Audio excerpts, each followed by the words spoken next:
भनेपछि मैले मार्ने एउटा केही नै गर्नु परेन है भाइ अब जस्तो अब मैले एकछिनको लागि मिसिन यो भाँडा धोएर म बाहिर निहुरेरै गए पनि भयो चलाइदिनु भयो तपाईँ निरोड गएर आयो भने भइरहेको हुन्छ ए नभए ला मिसिन चलाएछु भन्ने परेन है खिच्नु सिक्नु पनि परेन आफै अप्रिन्छ भन्नु पनि होइन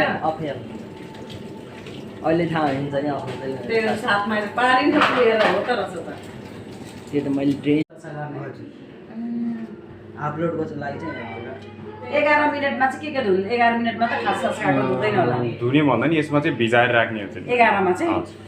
अब मैले के अब जस्तो मैले बिहान र बेलुकाको तपाईले जस्तो अहिले मैले बिहानको भाडा थोर हुन्छ एकचोटि किन एकचोटि चलाउन ट्याब्लेटको पनि काम सदुपयोग होस् भनेर पानी पनि बस्ने भयो मैले गरेर भिजाएर मात्रै बिहान राख्दै बेलुका थप्दा भयो नि हजुर त्यही भएर चाहिँ मलाई त्यो लाइट अफ नभएको चाहिँ त्यसले भएर जस्तो लाग्छ मलाई हजुर लाइट अफ